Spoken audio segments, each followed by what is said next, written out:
What is up, watch friends? Welcome to another episode of Talking Timepieces with Tony. I'm Tony. I appreciate each and every one of you that views my channel, likes, comments, and subscribes. Even if you don't and you just watch the channel, I appreciate it. Today I'm wearing my Zenith Pilot El Primero. Just, man, love this watch. I just ordered some new straps for it, not from Zenith. But I was wondering, I was almost gonna hit them up and see if Zenith, if you're watching this, if you think the Defy integrated rubber strap would fit on this watch. And I mean, I know the diameter is 20 millimeters, but if you think it would be a good fit. If so, let me know and I'll buy one. Anyway, let's talk about your first one and done luxury watch. Let's roll the intro. You're watching Timepieces with Tony. Talking Timepieces with Tony. Okay, this video is specifically for someone who I have in mind, and that is my sister. Anyone who knows or watches my channel long enough knows my little sister is a watch fanatic. She just bought 4 Rolex this year, between the end of last year, or between last year, May, and this year. And she's just, and she knows a ton about watches, if you guys know that. So her husband, however, Jason, is not a watch guy. In fact, he's never even owned a watch, apparently, or never worn a watch. And through a text messaging this morning with my little sister, she was basically saying that when she would talk about watches, his eyes would just glaze over because he wasn't interested. But he's been watching my channel a lot and he likes it, so I appreciate that. And is now slowly getting into watches. What really grabbed his attention was the Zenith El Primero chronometer. And one of the reasons being is not only aesthetically it looks good. He doesn't know anything about watches, right? Only what my little sister tells him. And if his eyes were glazed over when she was talking about watches, that means it was going right over, I'm sure. But I talk about Zenith watches probably more than you guys realize, because not my videos, I do very few Zenith videos, but I'm always talking to my little sister about Zenith. When I'm in my AD, and I'm in my AD a lot, I never, ever pass by the Zenith display.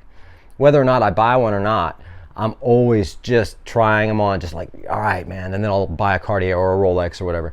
Very few watches get me to the point where I'm just like, I get giddy, like a little kid. If you've seen my unboxing videos, it's just like, I'm like a kid, man, and one of the watches some of the watches that do that are Rolex, Cartier, and Zenith.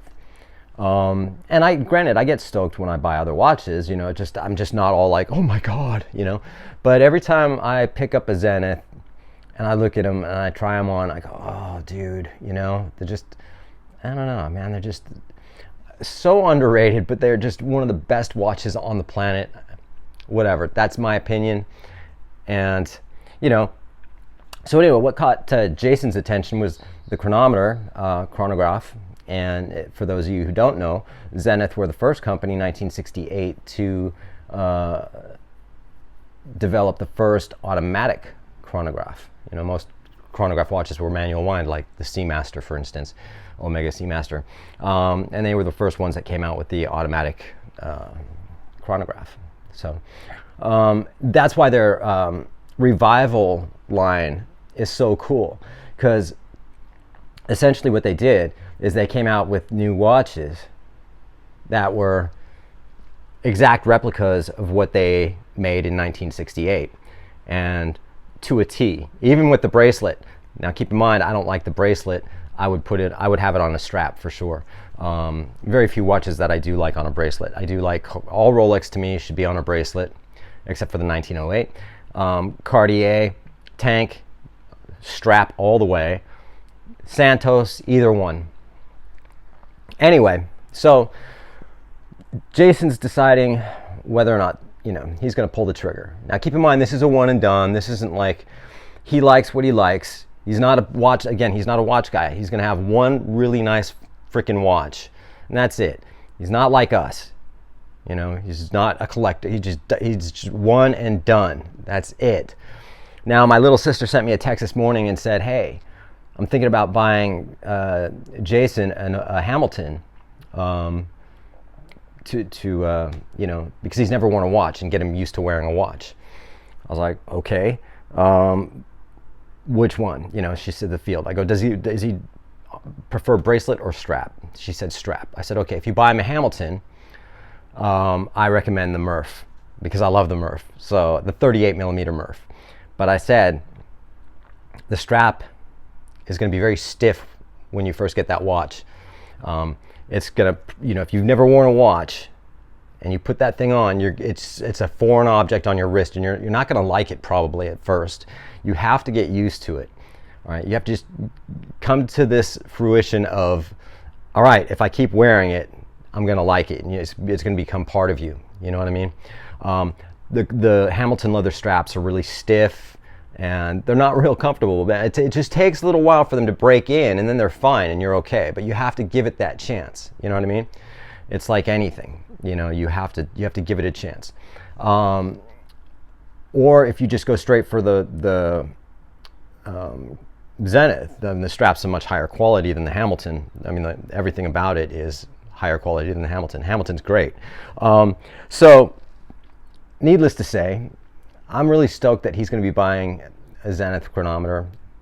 And what was your first watch?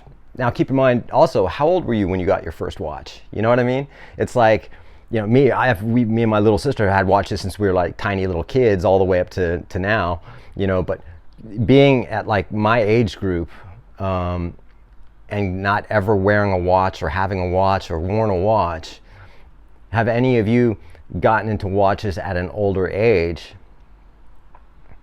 or have you always been into watches? You know, let me know what you think in the comments. But having said that, I think, did I make any notes?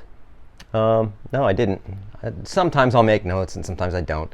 But anyway, I just wanted to do a quick video on that and basically say, Jason, I hope you get your chronograph. I hope you love it. I hope you wear it. I hope you're not one of those guys that gets a watch and then puts it in a, you know, only wears it for like, oh, I'm going to go out to dinner and that's it.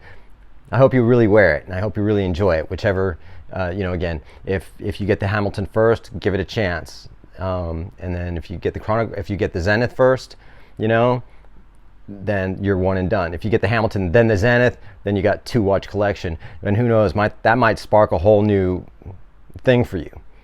Don't go down that rabbit hole, all right?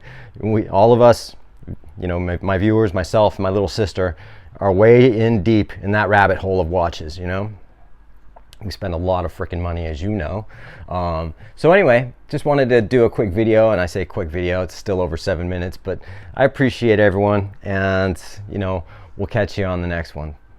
Peace out.